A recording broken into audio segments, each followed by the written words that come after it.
This is my personal experience, not medical advice. Please consult a qualified healthcare professional. Guest views are their own. Hey, in this episode, I talk with Ellen Livingston, who talks about what it's really like to transition the diet over decades. She talks about her experience with the raw vegan diet, with a high fruit diet. She talks about relationships, parenting, navigating social resistance, how to set up her life so that it's aligned and balanced. You know, if you're interested in the lifestyle angle, nutrition, and particularly the emotional journey and what that entails, you're definitely going to want to check out this episode with Ellen Livingston. All right, welcome back to Rapid Regeneration. I'm Davis Camilla. I'm very excited to talk today with a very special guest. This is someone who, let's see, I met in northern Michigan, sitting in a wood-fired sauna, Oh, that's and right. this person walked in, and I knew who she was, and I was familiar with her, and her reputation preceded her and stuff. But we had such a great time, this is someone who has a lot of wisdom, a lot of experience, and a lot of intelligence, and we want to learn from here. So, Ellen Livingston, thank you so much for joining us. Hey, Dave, thanks. I remember that sauna day. That was fun. And Yeah, I'm that bringing was it back this year. It's going to be there again. So, yeah. So that was at the Vegan Wellness Retreat, where Ellen will be returning in summer of 2026. Also, shameless plug, Ellen will be appearing at Texas Fruit Festival as one of the speakers there. And so Ellen has been, Ellen's one of the OGs, and been making the rounds on the circuit, for a long time. I mean, you were there for the early Woodstocks and 2011, the first Woodstock. Yeah. And then yeah. most of them after that. Yeah.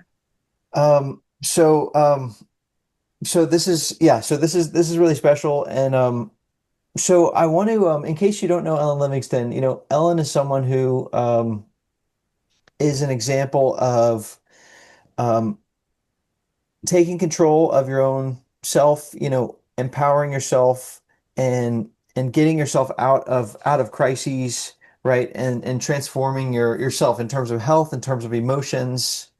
Um, and so I want to talk to Ellen about um, where you got to where you are now, because people look up to you and they ask you, how did you do it for yourself? But you had a lot of adversity, right? In your childhood, you dealt with chronic ear infections, um, tonsillectomy, eczema. Then in your late teens, you were in a physical trauma, right? That created an injury, and then you experienced depression, anxiety, insomnia, physical symptoms, and then in adulthood, you had issues with gallbladder, IBS, GERD, and then Wow. you were dealing with all these doctors, and people were telling you, this has nothing to do with diet, Ellen. This is just the way things are, right? And then you kind of went on this uh transformation when you were even in your 30s or your late 30s, and so talk to us about this process, and what did that feel like when you were going through all this adversity, and how did you get to the point where you decided to take things into your own control? Yeah. Wow. It's kind of intense to hear that whole thing rattled out all at once. I've sort of forgotten about a lot of that. I actually felt like I had a healthy childhood physically. I mean, yeah, there Okay. was some early stuff when I was really little with ear infection and eczema. I got through that, and then I had a long, healthy childhood, and I was kind of shocked when I was 18 and I got in this pretty bad downhill skiing accident because I always going into it, I kind of felt indestructible. I was very physically active, athletic, and so I was zooming down a big mountain that was a little over my skill level, I'm sure, in Aspen, Colorado, and in a blizzard, and kind of went off a ledge and ended up wrecking my left knee, which has been, a thing to live with for the rest of the years after that. But it really changed things for me because I saw things differently after that. I became more cautious, for better and worse. I saw people in my years of rehab after that really had a hard knock. It really woke me up to the fragility of the human condition and ultimately gave me a lot of gratitude for what I did have and how healthy I still was. But at the same time, I left for college, left home for the first time. I had a real complicated relationship with my mother, especially. And whatever the stresses were that mounted and came together in a perfect storm, I started having health issues that were unrelated to the knee accident. Well, the spinal problems might have been related. I don't know, but it started with some intense spinal issues. There was a year in graduate school I could hardly walk for the whole year. And it progressed to, well, I had some bouts with migraine headaches, and it just kept bouncing around my body. And ultimately, when it got to my digestive system, that's when I started to look at nutrition. Because to me, it's like, of course, Mm. there must be something about what I'm eating that, and you mentioned this doctor I saw said, no, it has nothing to do with what you're eating. And I have a little more respect for that position now because I understand more deeply the emotional components of digestive ailments. Mm. And so it may have had, I know it had a lot to do with what I was eating, but it didn't have everything to do with what I was eating. That was just a big piece of it. But thank God I found that piece because I started voraciously reading books about food and diet, and I tried a lot of different things: vegetarian, macrobiotic, vegan, um, different kinds of manipulations of my diet, elimination diet. And I would get results. Symptoms would get better. I would feel better, and then I would plateau again. And something in me, like this, like childlike spark that was still alive under all of these traumas, because I still have always been a very playful, active, kind of happy kind of person for the most part, except for the long round of depression. But that wasn't the real me. That was just Okay. something that happened. But normally I'm a pretty upbeat, lively kind of person. And that spark was still there. And I was like, I know I can do better than this. I can recover that energy that I still remember. I'm going to keep digging. So ultimately, it was a chiropractor actually who gave me Fit Mm. for Life. That book by Harvey and Marilyn Diamond. There was a series that Okay. was really popular, and it had a chapter called Natural Hygiene. Mm. That was my first introduction to the concept of, and I can't remember if it was really about all raw, but it was the concept of natural hygiene in, a first introductory way for me. That really opened my eyes, and it led me. Then I was living in a community, a co-housing community, and I was bringing my big salads to the dining hall, and somebody was watching me and gave me this book by David Wolfe. And that was my first introduction to a truly like raw lifestyle. And I don't follow the advice in that book exactly anymore, but I really do credit that with the big aha moment. I stayed up all night reading it. Like I was just like, oh my God, like this is the Mm. missing piece. Like I've been searching for 20 years for all this nutritional stuff and never occurred to me to eat so much fruit and to not cook anything. I don't know why it didn't occur to me, but it wasn't being talked about where I was. And I was living up in the north, and nobody eats the raw diets up in Michigan. Um, but I did. And I called the number in the back of the book. And that very next day, they gave me a coach. It wasn't David Wolfe, but it was somebody on his team. And I just overnight, that's how I went. I never looked back. It took me another year and a half to work out the kinks because that coach got me on a green juice fast for 3 weeks. That's how I kicked it off. That was a wild experience. And then I really You lost were losing weight. You were losing weight, I bet, losing right? so much weight, and I was not a big person to begin with. So I got really emaciated, and everybody was worried about me, and they thought I was dying or something. But I knew I've had all this energy, so I knew I was okay, but I couldn't keep the weight on. And then I discovered Doug Graham and his wife were speaking in Ohio a few hours from me, and I went to hear them. And I went back the next day, drove 3 hours down, 3 hours back, 3 hours down the next day, met with Rosie for like 6 hours, and then drove back. And she got me on the fruit approach and that's what really made everything work. She just said, you just need more calories, and this is how we're going to do it. Um, This was and how long ago? this was a year and a half after 2002, so not even 2004 yet. Wow. So 20 some years ago. Okay. So yeah, I've been on this raw vegan path altogether now since 2002. So what's that, 24 years, 23 years, something like that. Hmm. And like I said, I never looked back. And I'm not here to say that I'm 100% perfect, but that this has been my lifestyle for real for all that time because it's worked for me.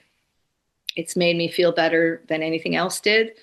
It's kept me at my natural kind of weight pretty easily once I rebounded from that emaciation.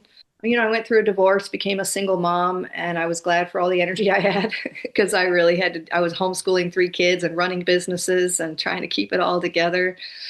And so I was glad for the level of health I had. But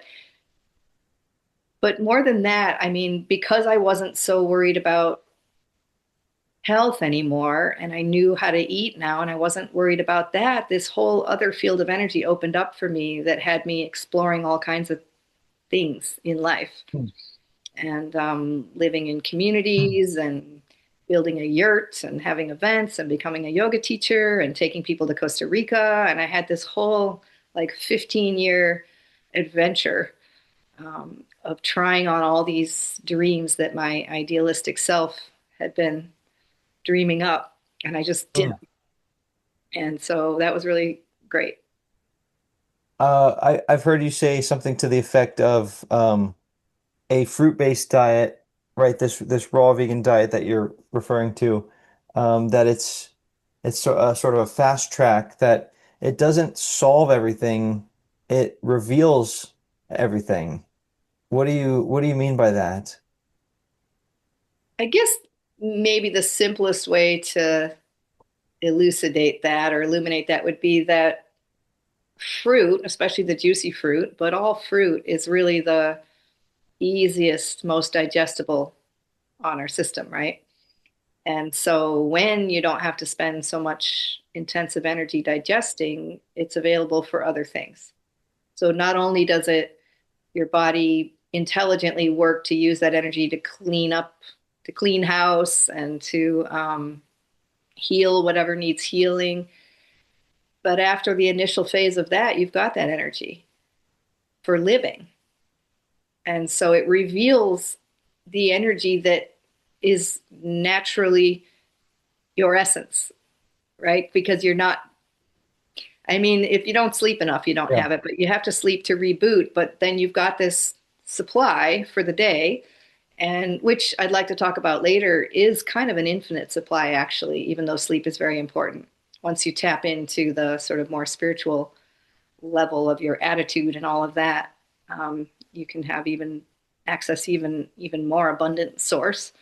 Um, but the fruit is the key piece in the diet to get the nutrition you need and the calories that you need, the carbohydrates that you need without overtaxing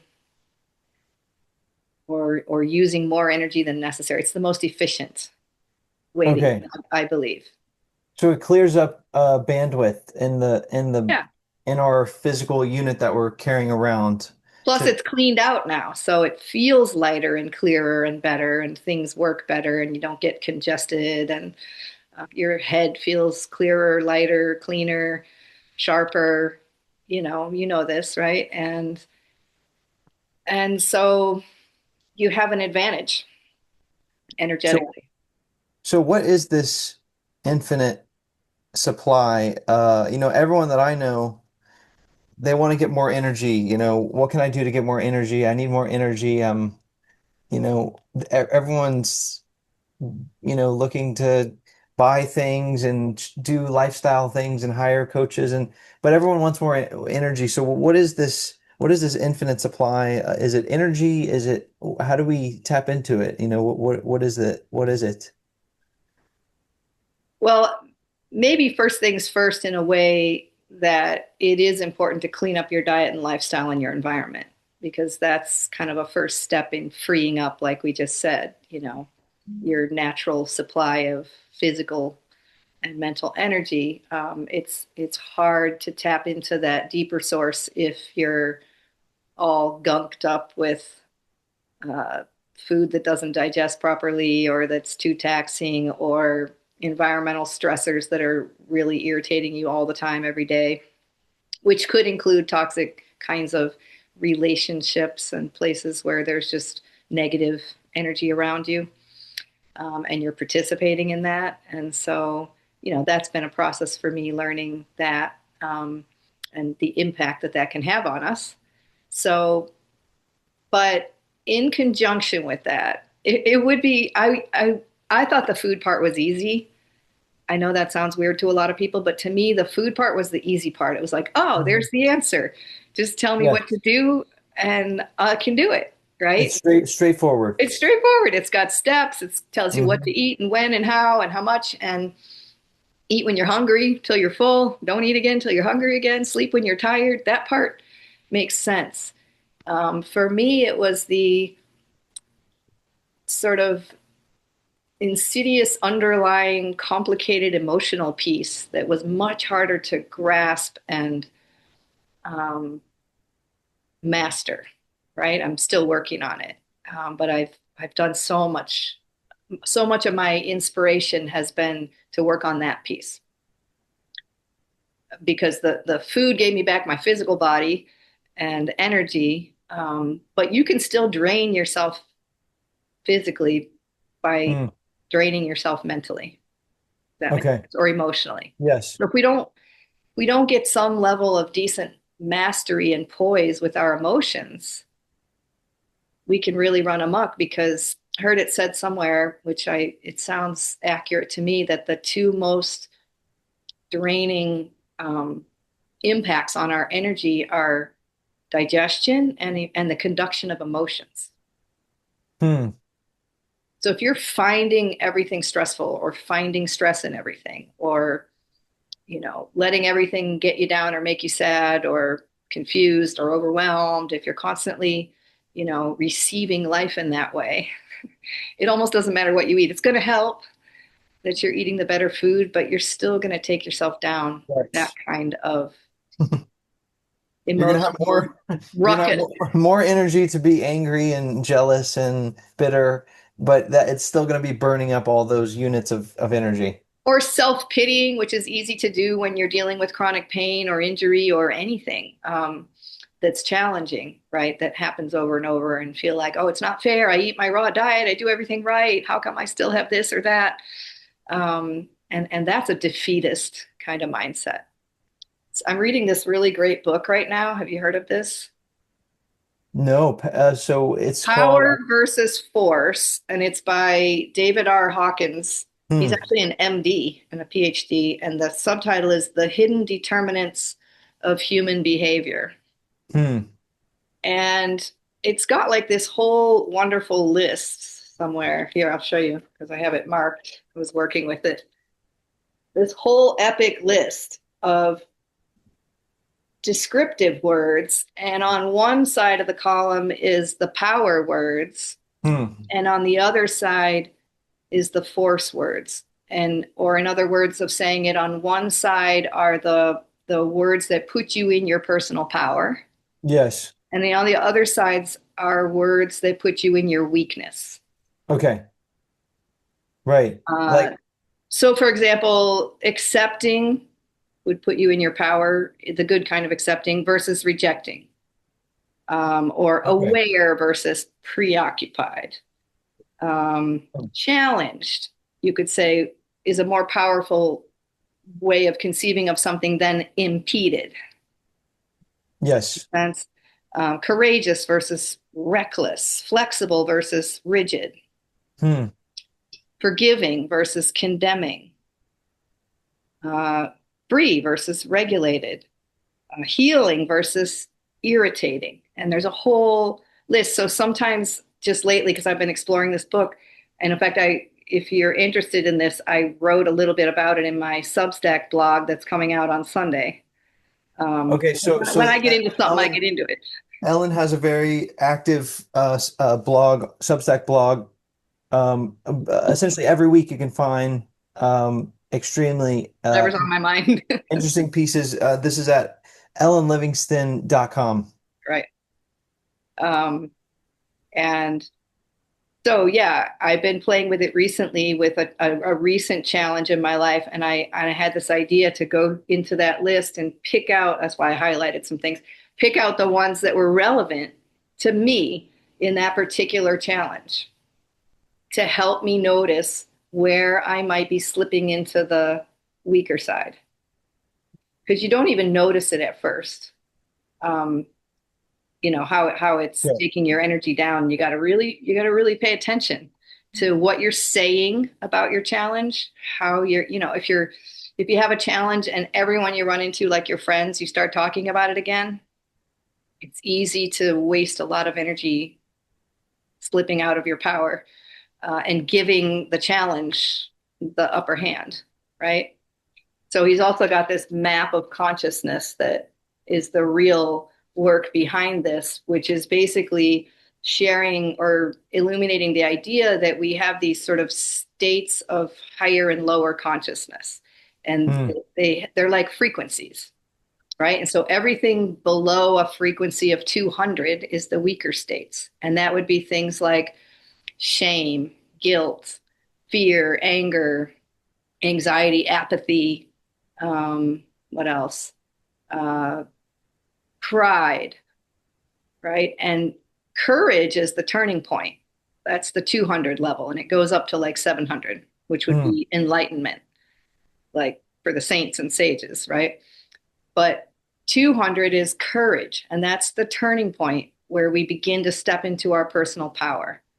And then there's like willingness and reason, the ability to reason through something, acceptance, neutrality, where we're not so reactive. We can just hold it all without being so attached to the outcome. Um, Like stoicism. in the healthy sense, yeah. And then Yeah. it goes up the ladder to love, joy, peace, like real peace, and Mhm. and then enlightenment.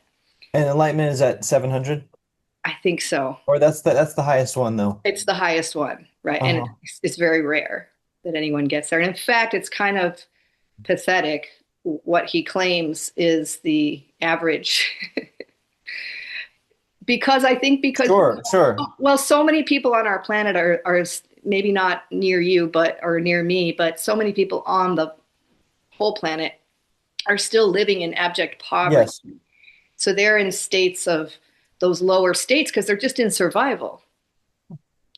Is it more a problem of physical poverty, or is it a emotional and mental uh, boxes that people are in and the programming that they've gotten in that Both, sense? but physical poverty feeds those lower states because Yes, yes. it takes an extraordinary being. It is possible, but it takes a more extraordinary being uh, to live in a state of joy when you don't have a roof over your head or food to eat. Right.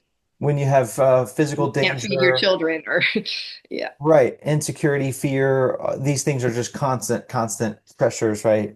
But then look at people in more high society where they have enough money and a roof over their heads and food to eat and everything, and yet they choose, maybe without them really realizing it, to maintain these lower states because it takes courage and willingness to pull yourself out of them because you'll find it all around you. I always, you know, say, listen to the conversation around you and notice how much of it is focused on problems and complaints and Yes. commiserating and trying to outdo each other with, oh, I've got a bigger problem than you. Listen to mine. That's how we connect with each other a lot of times. Hopefully not at fruit festivals, but it even happens there. Um, Yeah. we've come to heal and people are It comparing. definitely happens. But no, Even trying to compare our healing but stories to on support each other, we're one upping. but on average, it happens less at a fruit festival. It's very high vibe typically. But yeah, we all have those. If you're listening to this, someone popped in your mind when Ellen was talking about the friend that wants to get together, wants to bitch and moan and gripe and complain and all this type of thing and they want someone to have a pity party with and it's like and it's tempting because it's kind of tempting to go along with it and there's something very tempting about just doing that. Why is that tempting? It's an interesting question. I think sometimes it feels temporarily cathartic, maybe, or we think maybe we'll be heard and understood. Um, Or mi misery loves company, so you're like, oh, at least this other person, yeah, we feel less lonesome in it, maybe. mhm. But after those encounters, do you really feel better? I mean, they don't really No. inspire and bring us up. And so we have to be honest about that. It doesn't really help in the bigger picture. And so we have to be really willing to see that and it's also familiar, it's like we gravitate toward the familiar. And so, Okay, it's comfortable. yeah, I mean, I'll never forget being at a playground in my early raw years with my three little kids. And we went to meet up with some other friends there. And it was summertime and it was a sandy playground. And I didn't even think, I just kicked off my shoes with my kids and started playing tag with them. I mean, I had mountains of energy and they were running up and down the slide and I was chasing. We were having so much fun and I was oblivious to what else was going around me until I found myself up at the top of the play structure looking out at the park and seeing all the other mothers sitting politely down on the bench with their shoes on, the usual mom to mom conversation and handing out snacks to the kids. And I was early in my raw days then, and I brought my frequency down immediately. There was this big should in my head. Oh, whoops, I'm being childish. I need to put my shoes on and go join the other moms. So I told the kids, and they're like, oh, mom, you know. And so I quit the game, went down and sat with them. And a part of me died that moment and was miserable. And I thought about it for months. And I swore I would never do that again. Like bring my vibe down to match the comfort level of the people. Of course, I did do it multiple more times, but I was much more aware of it Yeah. after that glaring incident where I had that aha moment and really saw what we do. And I think maybe I was afraid that somehow I was doing something inappropriate or that I would be judged harshly for it. But in all truth, they might just as easily have been envious that I had that playful spirit and energy. They were probably Sure. judging themselves. I don't know. Doesn't But matter. either way, it was bringing your vibe down, whether it was one or the other, right? And that's what we do. And so even when we have a challenge that's real, a physical challenge or illness, whatever, and we tend to look for that commiserating experience where it'll match our low energy instead of looking to how we could bring ourselves up into the higher frequencies. Hmm. And it's kind of a catch 22 because we're in that low frequency. So we attract that low frequency. So you have to disrupt that. You literally have to intervene with yourself. And I started playing with that in my mind and intervening. And even just adopting a raw food diet, especially the fruit based one, you realize quite suddenly that you're in a very different realm than everybody around you. And you have to learn to deal with that. I think Hmm. probably the main reason why most people don't stick it out because you start to feel an unfamiliar energy in you, an unfamiliar vibration, unfamiliar thinking that's just a little higher, lighter, freer, more inspired, more exciting. But then we shut it down because, whoa, I can't do that. I don't want to like leave my job or heaven forbid, make big changes in life. Um, but I think that Michael Beckwith, he's like a minister out in California. He said, pain pushes until a vision pulls. And I really like that because to me it means it's really related to this power versus force idea. The idea that, you know, we need to inspire ourselves. And when we're in those higher frequencies of inspiration, um, it pulls us along. Like we don't have to effort so much. When So we're it's forcing it, we it's it's mhm. yeah. When we're pushing and forcing, it's exhausting, and we think of it as work. And this is how inspiration is superior to or can be superior to motivation. Yeah, exactly. I mean, inspiration will naturally motivate you. Hmm. But if you're like using a bunch of should words and like a mental whip to make yourself do stuff, it takes a lot more energy and it's a lot more draining. And you're likely not in one of the highest states above 200. I mean, there might be some courage and willingness there, but you're definitely not in love and joy, Hmm. peace with yourself. You're in conflict with yourself, pushing and driving and striving and, making things happen. I like to say, how about thinking about making what you want welcome instead of making it happen? Hmm.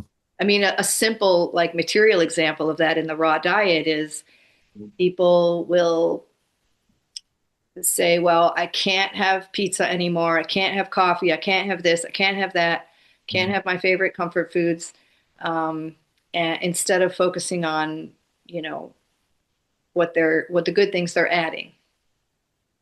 So when I'm working with somebody on transitioning, instead of focusing on eliminating things, we focus on adding in the good stuff at the beginning of the day. And inevitably, the lower vibe foods begin to fall away and become less attractive. These are like he calls them in this book, Hmm. like human attractor attitudes, something like that, attractor attitudes. It Okay. to me of what I've always used the language of, like attracts like. So if you're in a Yes. really low vibe mentally, you're going to attract low vibe foods on the spectrum. Yes. Versus if you've just gone hiking in the mountains, on a glorious day, you get down the mountain and a smoothie sounds great. But if you've been watching TV, laying on the couch, watching stupid stuff, pizza sounds great. And it is a real what Ellen's talking about, it is a real natural phenomenon, natural law. It's not just a concept, right? There's the law of resonant frequencies where if something is vibrating at a certain frequency, it will resonate with other. If you put a piano, two pianos in a room, and if you hit a key on one of the pianos, that string will vibrate on the piano, and the other piano on the other side of the room, the same string will vibrate, even though that Cool. note wasn't played. So it's a real physical law that we're talking about, but here we're talking about the metaphysics of it. Spoken by a true musician. Yeah, yeah, that's the musical piece of it, But But think but about it as a person or anything that has a frequency, and food is alive and does have a frequency. I think of it like this way: force creates temporary results. If you push and make something happen, you might make it happen, but true power, when you're in the higher states, inspired and, in a state of joy and love, and you're really in tune with your why and you're really synced up with everything, that creates like kind of an infinite wellspring of energy that moves it forward. Does that make sense? That's where I was mm, talking about tapping into that deeper yes. wellspring, that deeper source, and the inspiration keeps flowing forever. When you're in those states, you know, I have seen myself, you know, try on a lot of things, and when something falls apart or fails or whatever, the inspiration's not gone. It's just the result wasn't quite what I was looking for. So I just tune it up and tweak it and know that it's just I'm on the way. It's not like, oh God, everything crashed and burned and it's over. It's the inspiration's Yes. still there. I just need to adjust my direction or something. That's the difference. And so when you're on it, when you're transitioning to a raw diet, if you can learn and have the willingness to tap into those higher attitudes, let's call it, human attractor patterns, Hmm. you're going to be able to keep going because you're really in tune with the positive aspects of your why you're doing this. It's not just to prove something or to fix something. It's to live an inspired, healthy life and feel great and be able to play and have fun and contribute. All these higher, more inspired results that you're looking for. And so, if you have a rough day and you fall down on your plan, instead of going into the lower emotions of shame, guilt, self flagellation or whatever, it's much easier to pick yourself up with compassion, which is one of the higher ones, and self love, and just get back up and try again. Right? You don't need to waste all that energy in the lower states that pull you down so quickly.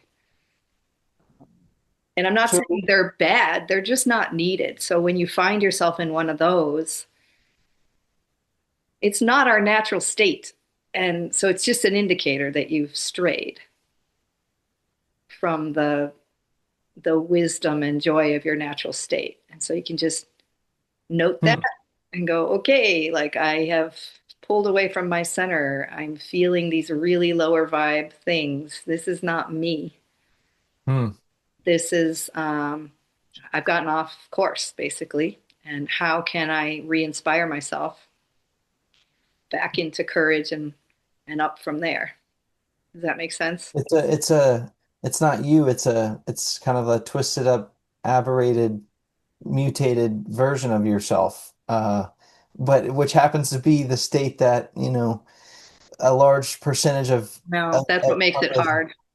is, all the time. Or not all the time, but a lot of the time for I the think planet. the average person is, if you look at the whole of the planet, is not above the 200 level in frequency. So Hmm, hmm. at least not. I mean, obviously we vacillate between. We're in a Yeah, true joy one moment, and the next day we might be down and out. So or in some areas of our life, we might be able to maintain that higher frequency, and in other areas we struggle more to keep that. So that's human. So we're not looking for, some kind of impossible feeling idealistic perfection or anything. Just recognize right. that where we belong truly as humans is in the higher realm. That's our capacity. Yes. All of us have that capacity. That's our empowered state. Absolutely. Or what is it called in the book? It's Uh, states of well, that is our state of power. a state And of power. he means Yeah. power in that sense of like Hmm. self empowerment or an more enlightened state of accessing our true inner power, not power over things, but just our Sure. inner intrinsic power that we're born. I mean, that just like humans are designed to eat certain high vibe foods, we're also designed as spiritual beings that have access to this divine essence of who we really are. So when we're Hmm. in these lower states, we're just having a human habitual patternistic experience that has become habitual, and when you think about connection with people, isn't it much more rewarding when your connection is rooted in these higher states? It's a much more joyous and inspiring connection with somebody than when you're connected over commiseration of how your life isn't working. So I want to ask you, that's a good segue to something else I want to ask you about, which is you've talked about empowering yourself and inspiring yourself and this process of dealing with yourself. What about you've raised three three people up your children, and what about when you're dealing with your children? What about when you're dealing with other people as it relates to, okay, Ellen is on this high vibrational lifestyle, and Ellen eats a certain way. Ellen's our mom, or Ellen's our friend or our family member. How do you navigate that with other individuals, and with diet or with generally? It's a great question. And one of the tougher parts of the journey, for me anyway. Um, People ask me, did I get a divorce because I went on a raw diet, and just changed too much? And my answer is kind of yes and no. The diet was just another expression of where I was already heading, right? It just the fact that I latched onto it so quickly and was so ready for it did not come out of left field. I'd been preparing for that for many years on many levels with yoga and spiritual communities and trying different diets and trying to self heal and getting out of the medical system and all that. So, but it did cause a ruckus in my marriage. I remember him saying at one point, wherever it is you're going, I'm not going there. I'm just not. And that was like a moment of real reckoning. My kids did come with me for a while because they were little and still very much under my care, and I was homeschooling, so I had the lion's share of time with them. So even after the divorce, they were with me all day, every day during the week, and then went to their dad's house at night several nights a week.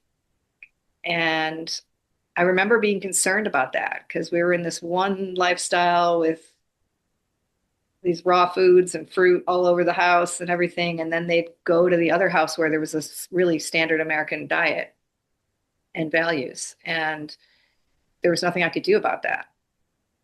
And so that really was another level of my spiritual evolution, Yes. acceptance of that. And, I did not have the best of relations with their dad at the time in terms of communicating about trying to keep it more cohesive. And he didn't want to do what I was doing. So that wasn't going to work. The Hmm. kids had a real sense of humor about it, which was helpful. They'd come over laughing and celebrating because dad bought a mango because they were on sale, whereas mom had cases of them on the counter. So they saw the contrast and they thought it was humorous. And they taught their dad how to make a smoothie once because his version of a smoothie was like a quarter of a banana, five blueberries, and then a carton of yogurt, milk, and ice cream. Dad, that's not a real smoothie. Let us show you how. So there was a lot of that. And I had to just, people would tell me, your kids have the best of both worlds. And I'd say, I think actually they have a lot of confusion.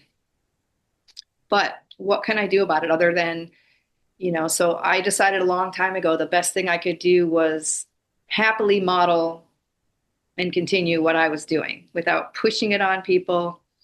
Um, and so, like with the kids, I would serve up big platters of fruit, but not prevent them from eating some cooked food because they were going to get it anyway at the other house, and it just made too much of a war zone. Yes. It's too rigid. I had to be flexible, even though I knew it wasn't as good for them. Right? I had to let them find their way. I had to be more flexible than that, and true with friends too. So just because I'm on a mission to better my mental state by constantly watching it and trying to notice, when it needs improvement. Not everybody wants to do that. And I have some friends who are on that track with me and others who are not.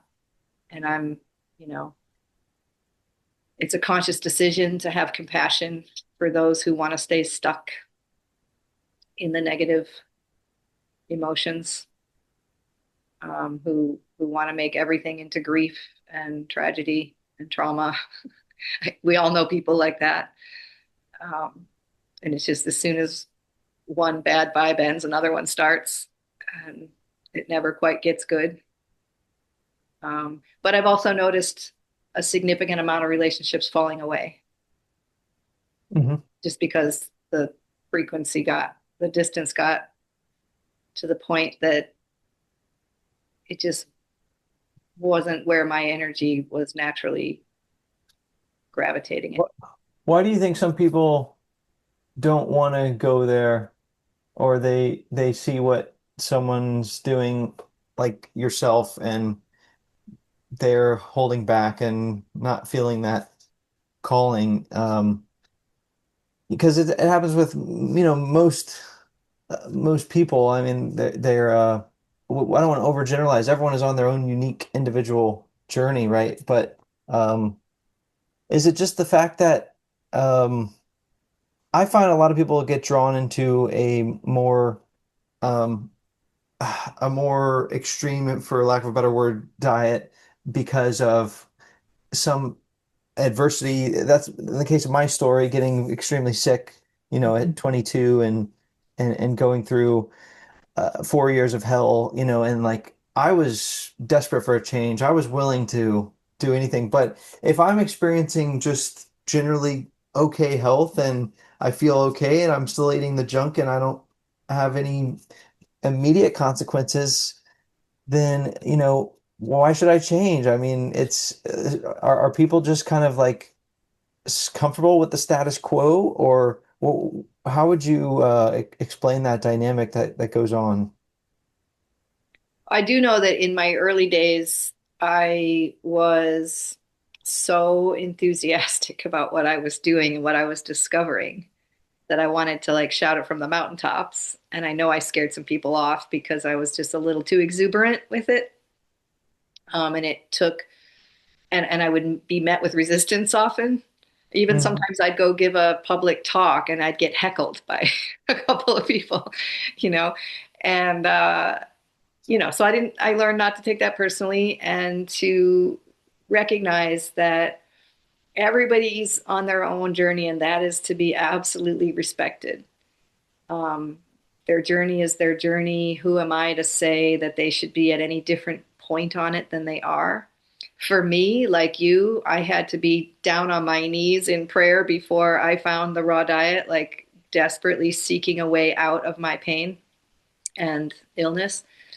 And that's what drove me also. And I think that's what brings a lot of people to the raw diet. And sometimes we're hard on people because if you look at the percentage of people that discover a raw diet because they were quite sick, and then people outside of the raw food diet, well, if this works, then they should be perfect right away. And they're not because they were very sick and they're now a lot better, but they're still on a journey to wellness, right? It doesn't turn around overnight. So we have Right. to be aware of that. A lot of people who come to this raw food journey came out of a lot of illness and struggle. And I think some people are just,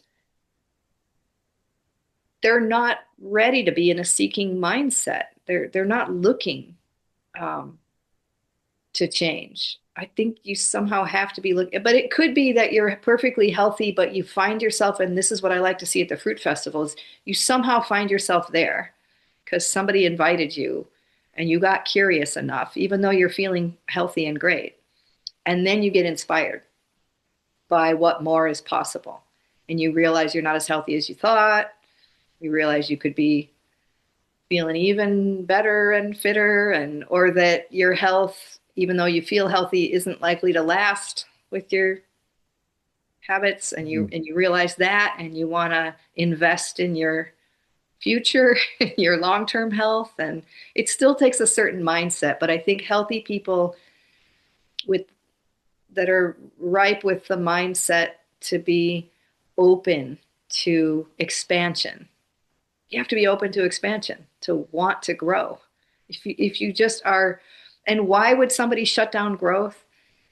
It's because they're in those lower states of fear of failure or shame that I don't deserve this. Whoever said that we're more afraid of our light than of our darkness. People are Yeah. terrified of the sense of this power that we all somehow deeply, subconsciously, and unconsciously know that we somehow have access to.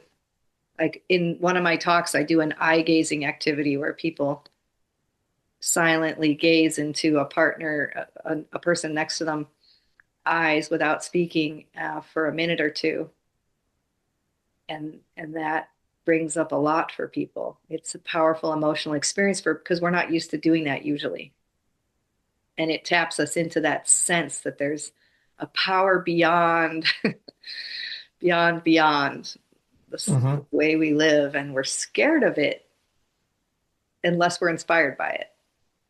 Um, and so I Okay. have a lot of compassion for that too, because people are just they're just walking around scared of expansion because the primal lizard brain wants security and Right. certainty and predictability. And stepping into expansion is opening up into the unknown and the possibly unknowable and uncertainty. And that's Yes. scary to a lot of people. It takes either a certain mindset that you were born with or that you already sort of had, personality type, or it's opened up slowly over time, or you have like a near death experience and all of a sudden you have a big aha and everything flips on a like a light switch.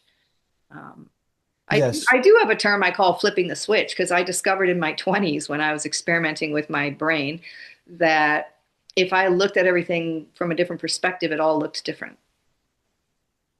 And I could instantly see things differently if I just looked at it from a different angle. And once I realized the power of that, that was eye opening to me at Mm. my young self. I was like, oh, wow. If I just see this situation from a different angle, it actually looks really good, not really bad. Um, or I feel empowered instead of helpless. And so just seeing Yes. that early on, I never forgot that. And I started to mess with it like, oh, wow, we actually, the mind doesn't have to run the show. There's actually a part of us that's uh, beyond that, that can kind of guide the mind into what kind of Mm. thoughts we want it to have. Does that make sense? The icky thoughts will still keep running in the background, but we don't have to engage with them. We choose.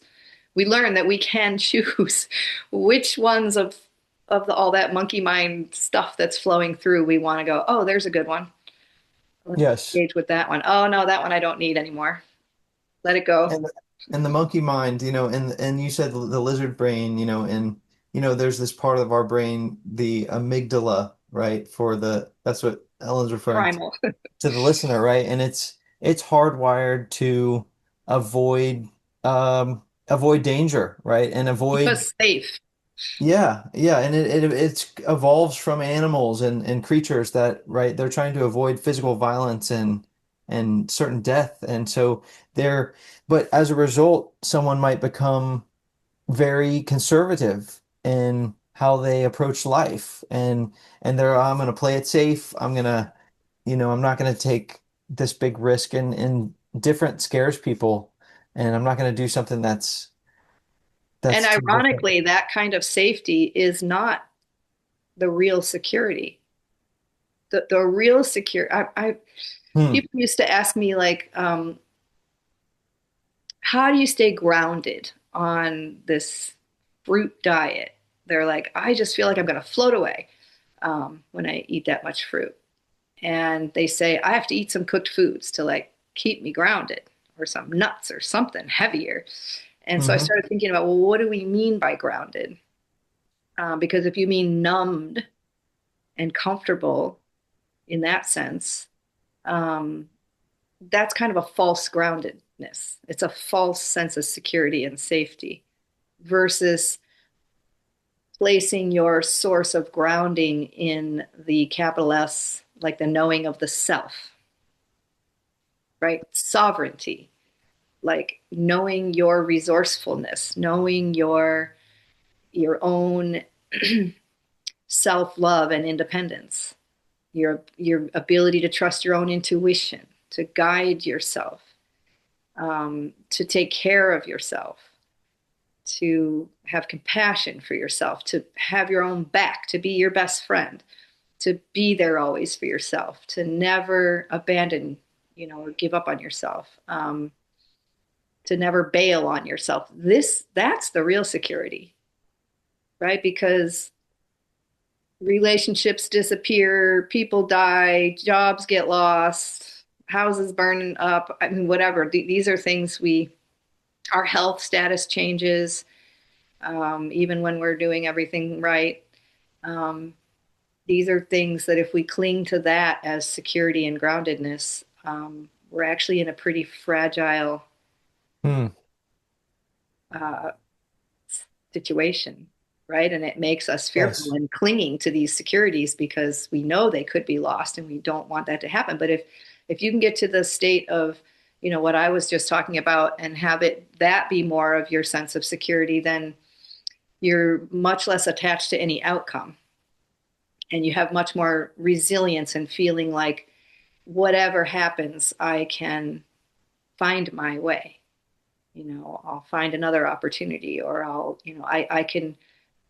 I know that I have the deep down resources um, to go the next step. I sometimes say, what's your worst fear? And they'll tell me and like pretend that happened. And then what? And then this will happen. And then what? And we keep going until they realize they can get through it. Yes. Right. But Yes. if we don't do that, then it's It's a just this great big exercise. blob called fear. And I don't even know what's in there and I don't even want to look at it because it's just this foggy obstacle that That's a great exercise is just to take the worst case scenario and resolve to accept it. Okay, if it dive happens, into it in your imagination. and then the boogeyman is destroyed at that point, basically. I had the most kind of like Jungian or Freudian example of this process when I was younger. I had this series of nightmares all the time. I don't know where this came from, but I was always being chased by wild animals and running for my life. And I'd wake up like in a sweat. Like, I would always just narrowly escape, but it would be terrifying. And I'd wake up just before I got eaten or whatever. And one night, I was working with a therapist at the time. This was in my 20s. And so who knows what work we were digging up in there, but something I wasn't aware of during the daytime, but my unconscious helped me deal with it. One night, I was being chased by a big lion with a big furry mane, and I just turned around and just faced him. And immediately he like dissolved into this cartoon character, and we both burst out laughing and fell down on the ground laughing so hard, and I woke up. And those dreams stopped. Hmm. So that was just like this incredible, like unconscious example of facing the fear and seeing it what it really is. It's just a figment of your imagination. Hmm. It's not, and most of the things Yes. that we worry about don't actually materialize. They're just a worry in our imagination. But the thing is, even if they do materialize, or let's pretend they do, then what? Let's see how you're going to be uh, a badass spiritual warrior and welcome the challenge because the higher we reach, the bigger the challenges that might come our way because it's like the universe is responding. You want to go up the scale? I'm going to give you opportunities to rise higher and higher, and you're going to need challenges to provoke that expansion. And so if we can see it that way, we welcome them, like bring it on, like, okay, what can I do with this one? What's the learning for me here? What's being asked of me now? How can I bring my best self to this one? Um, what's in it for me here?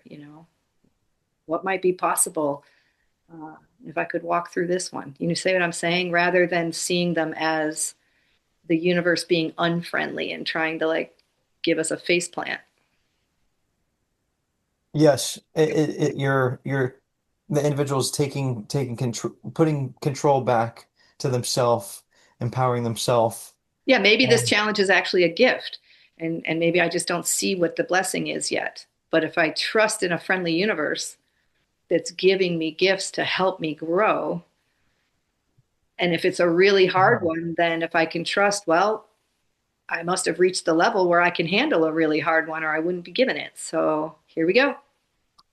I've rarely been given a gift by God or, the universe that was just a nice gift. It's almost always wrapped up as a problem. And I'm like, oh God, I have to deal with this. And then, if you deal with it, courageously, then you look back and you think, oh, that was really a great gift, and look what that turned And into. honestly, that's usually my first human thought too is, oh, Yeah. I don't want to do this. Like, why now? But after you get over the initial resistance, then the willingness comes in, the willingness to frame it differently, to see it not as a setback, but as an invitation for another layer of growth and capacity to open up. And I can say now I'm almost 62 next week. And I've tried on so many things and so many identities and been through so many different versions of myself and experiments and watched myself fall and get back up again so many times that over time, if you're out there engaging with life and trying things, you do have as many potential failures as successes, and you begin to see that you bounce back. You begin to see that you have more capacity than you thought. Oh my gosh, being a parent was the ultimate test, the endless sleepless nights or challenges like that where you just had to get up and be there because the kids are counting on you, and you really reach down deep for what you didn't think you had, because you have to. There's really not much choice in the matter in that situation, and so you learn Hmm. you're bigger than you thought, and you have more capacity than you ever imagined.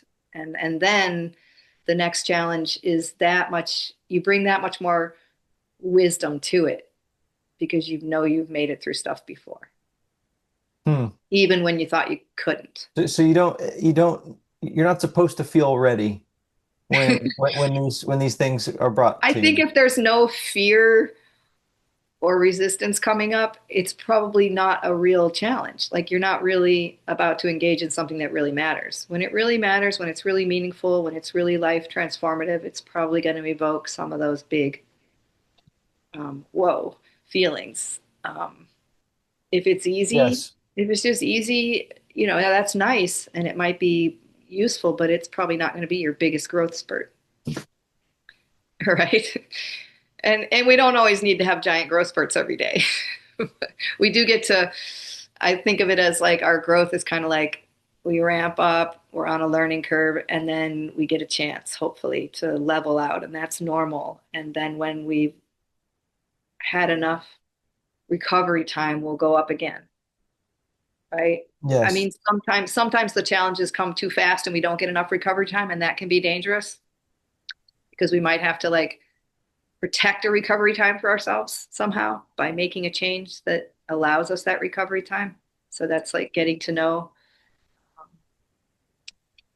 what we can handle at the moment and when we need a break, but trusting that when we get that break and we get that rest and recovery time, we will be able to expand again once we feel regrounded Yeah. and re-regulated.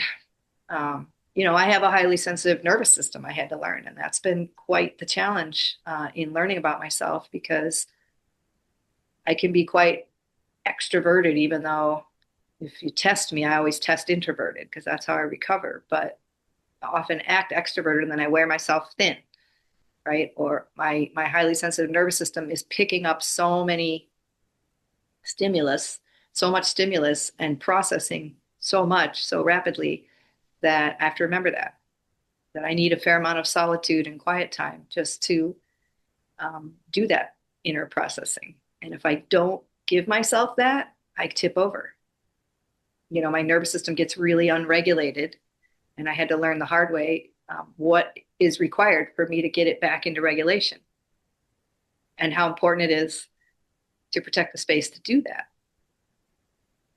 Because So I mean, the world is complicated. There's a lot of stuff going on around us, and we're not living in what we think of as a more natural, serene forest environment, surrounded by nature all day. Not that that life didn't have its stresses, but it wasn't the kind of constant stimulation stresses that we have now.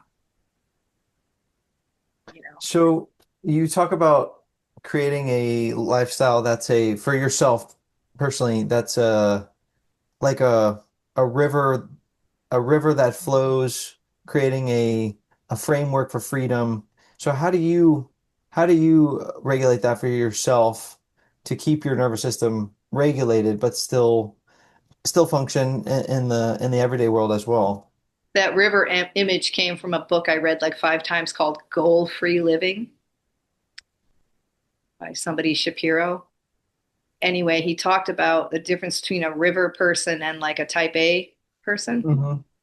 And it really gave me a lot of helpful affirmation at the time when I read it, 30 years ago or whatever, because a river person he described as somebody who, like, let's say both the river person and the type A person want to get to exit 80 on the highway, and they both start out with a goal.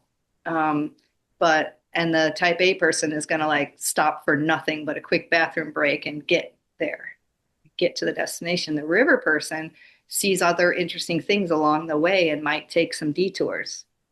And they might even find a detour that completely changes their plan. And now they never do get to exit 80, but it doesn't matter anymore because there's a better thing that came up, right? It's a kind of a flowiness and an openness to new experience that's not better or worse. It's just a different personality style, it's a different way of Yes. navigating. And to the type A person, the river person's navigation can look irresponsible, could look messy, could look haphazard, could look reckless, right? And I got accused of those things sometimes because I wasn't holding down the regular job and creating the retirement account and putting my kids in the school and that kind of stuff.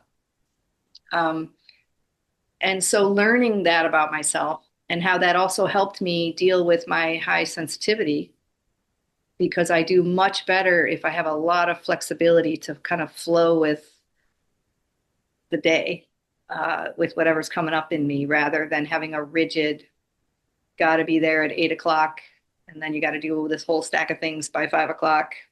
And that can create too much tension for me. So, um, I mean, realistically, we have to make money and keep up with some things. But I was delightfully surprised to find out how much freedom I could carve out still.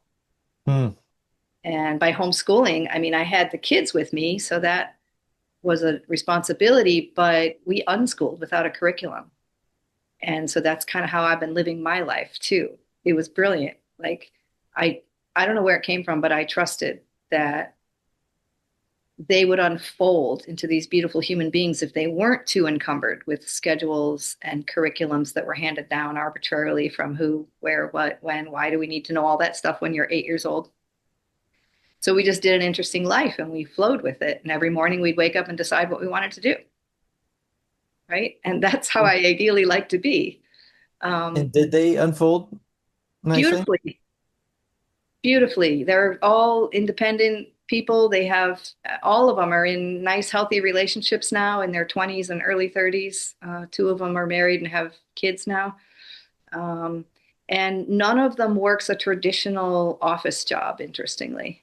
One's an artist, she's still in school. One, when she had a baby, decided she wanted to stay home. So she did kind of what I did and created an at home daycare kind of thing so she could be with her child. And the other one makes a bunch of money working on a computer, but he does it from home in this very lax kind of way. So they've just had a baby, and he's like, I said, well, do you have to get back to work? He's like, yeah, whenever I'm ready, kind of like I do a meeting here and there just to help stay on track, but it's all very flexible and he's working from home so he can have a homestead and be with his wife and baby. And I know they got that attitude partly from watching me Hmm. because their dad, on the flip side, is still sitting in the same chair at the same desk in the same room in the same building that he's been for 35 years at the same job.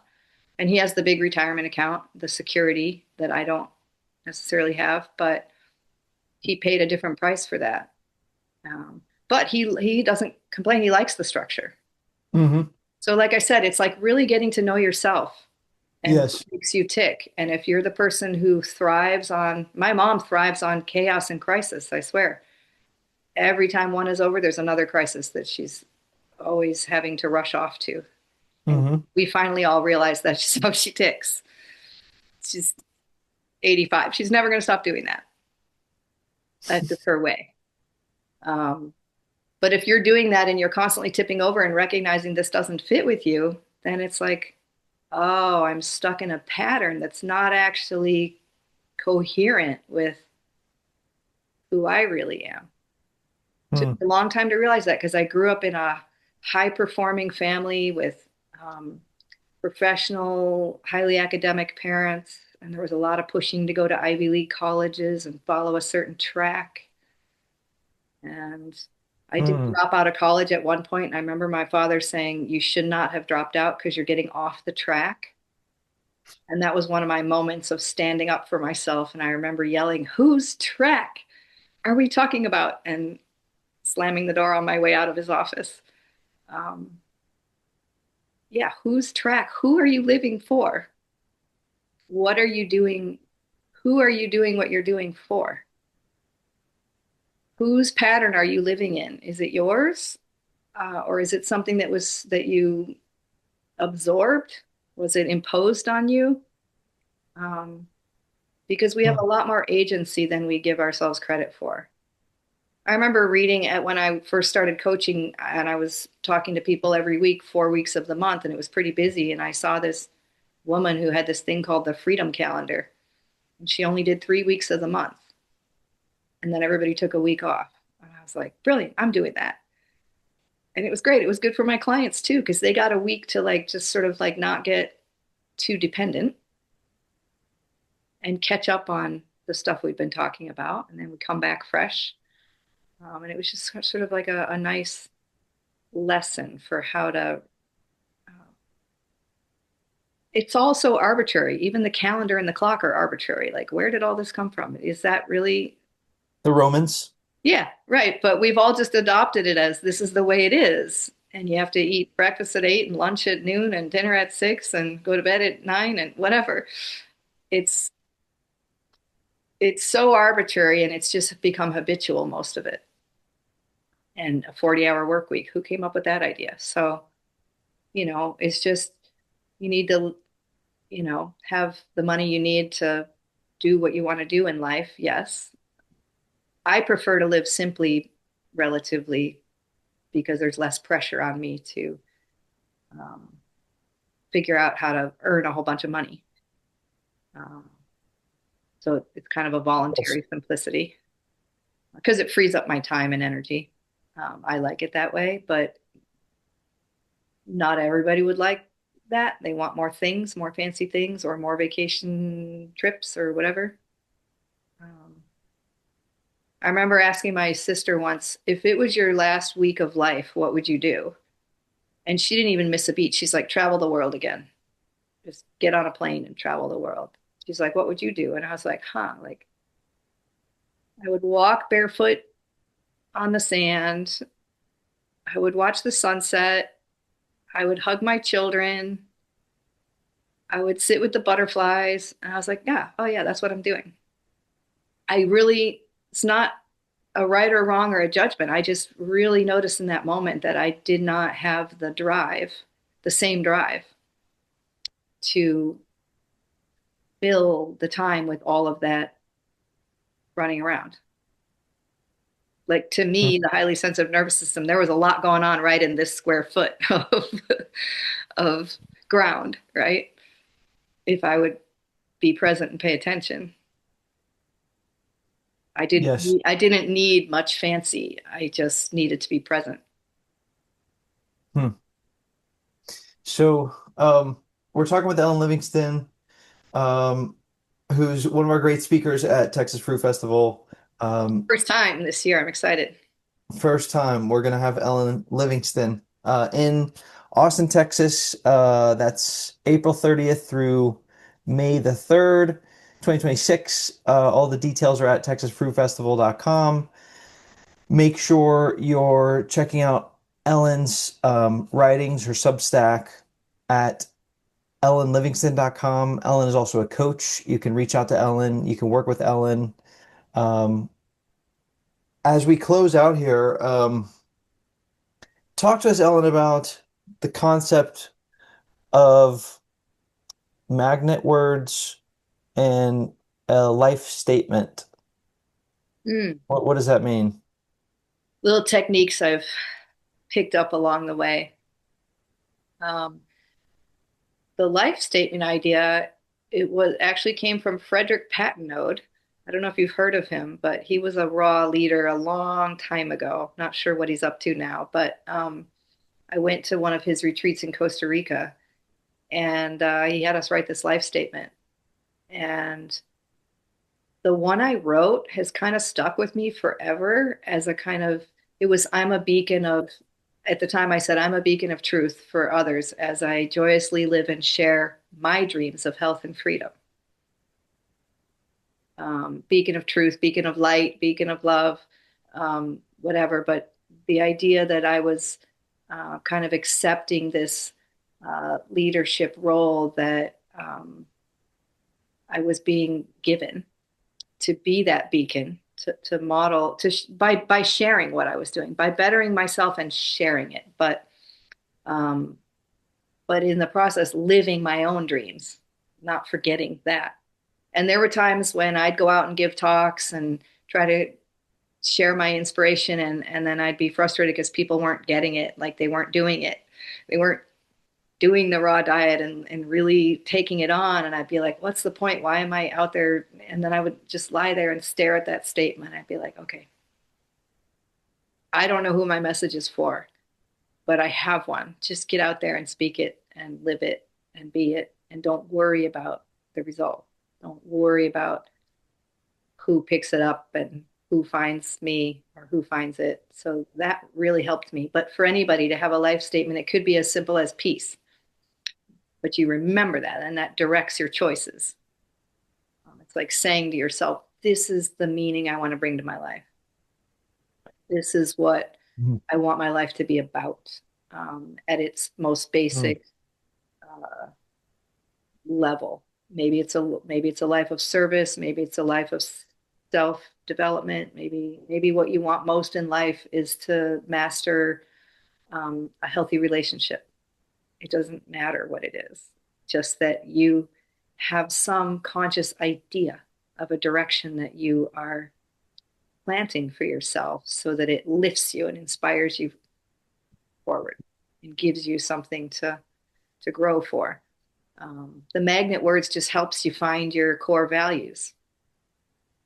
Like, let's say you just sort of like spend a week just writing down all the words that you notice in your environment or in your day or in your mind that that inspire you or grab your attention or make you feel good or warm inside or expansive or happy or joyful or peaceful or calm or tranquil or any of those things, and start just recording all those words, and then you can kind of group them because you'll see a bunch of similars like peace, calm, tranquil, or excitement, adventure, um, growth, and you can kind of put them in clumps, and then each one of those clumps is an indication of one of your core values, likely Mm. that you really value connection, let's say.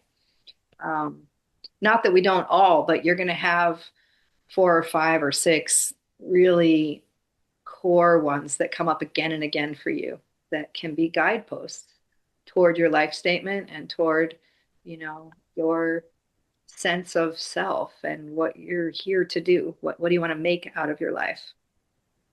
Um, what do you want it to be Mm. um, focused on? What do you want to create space for? So that it's not just totally random and you're at the effects of the forces around you, right? Because if somebody said this brilliantly, if you don't design your life, somebody else will. If you don't Mm. take the reins of your Right. own life and your own mind and your own emotions, your own direction, some other force will. Um, You better believe it. you'll be like a ping pong ball or a kite blowing in the wind without much rudder, without much of a You'll be North drifting. Star. You'd be drifting. Yeah, and that's okay for periods of time, but we don't want to drift all the way through. That could be frustrating. Hmm. And you might miss your mark in a way. You might not step into your capacity that way very well. You might just let it all float by and um, It's a tricky thing because then again, we don't want to be rigid and attached to any kind of identity. Um, and You so don't I want like to to be hold over that life, attached. yeah, I like to hold that life statement close in my heart, but also in an open and expansive and permeable way. That Mhm. if it wants to change at any point, as long as I'm conscious about, listening, it can change. It's not a sentence. It's like a healthy detachment. It's like a stoicism in a way. It's like choosing some direction, but staying open-minded so that if new information comes along, you have the flexibility to adjust your course. And a raw vegan fruit-based diet is not for everybody. It's a journey, and we're all coming from different capacities and different traumas and different experiences. So I really do like to meet people right where they are rather than making any assumptions that anybody should be somewhere else. If Hmm. that makes sense. Because there's a lot of that kind of pressure in the raw vegan world. And I don't think it's very helpful usually. It creates resistance in people if we try to push and guilt trip and shame and force and you know uh, I'll never forget going to my one of the Woodstock fruit festivals, and I brought a young friend who'd been in one of my classes, and she was so excited to meet everybody to do this thing. And she got out of the car, and the first thing somebody not very enlightened said to her was, "What percentage are you?" And she burst into tears and wanted to go home. And I had to sit with her for quite a while and recognize that that person just um, that wasn't a representative of everybody here, and that it's not really about that. But we still hear people saying that all the time, so that it becomes like a competitive, you know, are you in the right place yet? And Yeah, it's a little bit like a cult, like or a religion, or let's say like if you go to AA meetings and you're standing around eating donuts and smoking cigarettes and someone says, how many years have you been? It's something that people like to it's like the religious sacraments of the group, that we go to these events, right? And we have to like keep an eye on like, okay, we are we becoming is this becoming like, something weird and do we have to like maintain objectivity and keep a balance and so that anyone could go to one of these that's the ideal is that anyone should be able to go to an event like this and have a great time and not we don't feel want to get caught up in pride and superiority. yeah. It's a very humbling journey, life is, and the raw vegan journey can be humbling. And even for me, when I say I went overnight, or people say, "How did you do that overnight?" I'm like, "Well, I didn't really. There were decades before that I was working my way slowly with lots of up and downs, and then I was just ready at that moment." Hmm. You might have a moment like that too sometime, but it might be a different moment than my moment. It and many Yeah, people because start a raw diet and then go off of it and then come back to it and then go off of it and come back to it, and that's their journey. And there's nothing wrong with it. It's just so it's just like I like to hope that we are creating an environment at the festivals where, yeah, everybody's welcome. And we do have some high standards for, what is a righteous and healthy way of living. Um, but we understand that we're all humans on a winding journey, um, everybody doing their best. And when we mm, believe everybody's doing their best, it makes it all feel easier to have compassion for people that are at whatever place they are. And next year, they might surprise us and have a new growth spurt to share. And so, you know, but what I love about the festivals is they are inspiring places because there are people who have really inspiring results to share. And that's great for the people who need that inspiration. And there are like newbies who can make really big strides in aha moments because they're maybe just waking up to some of this. And so they're really fun to be around because they're like, oh, wow, I never thought of that. That's radical. Um, and that's just as fun. So Yes, you got to come, you got to meet Ellen at Texas Fruit Festival, Ellen Livingston, or in Michigan. You can meet Ellen at the Vegan Wellness Retreat in Michigan in June 2026. Make sure you're following Ellen. You can find Ellen on Instagram at livingston.ellen. You can kind of, find, like I said, I'm not a real big presence there, but but Ellen is blogging and constantly putting out information on Substack. Substack.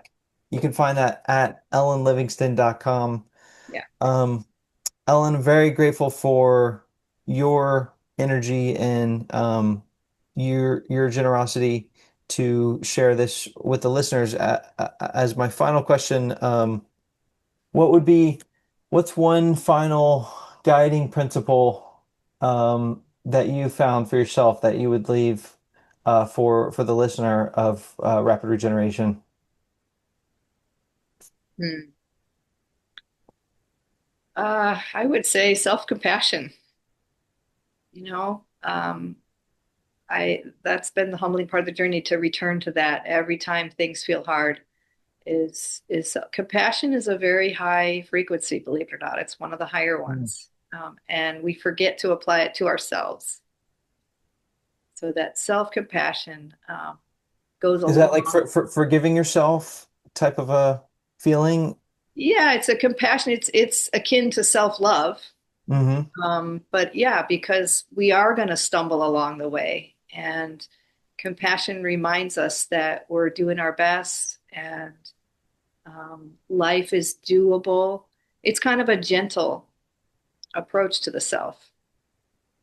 You know, like I said, I grew up in an environment where there was a lot of hard driving and it was all focused on achievements and Does and productivity. And does that feel like kind of like conditional love and being in that environment where you have someone in there, yeah, they have these expectations and it's like it almost feels like the love will be withheld if you don't do certain things, right? self-compassion is more like unconditional love. Hmm. Unconditional love. Yeah, just to have that compassion so that you can meet yourself with presence and love and compassion right where you are in the moment, not think because there's great spiritual leaders who've said that virtually all of our suffering comes from basically thinking that we're supposed to be somewhere that we're not, or that we need to somehow be further along than we are, or that something should not be happening the way it is. Um, so the compassion helps us to accept the present moment Mm. and then look for the gifts in it, right?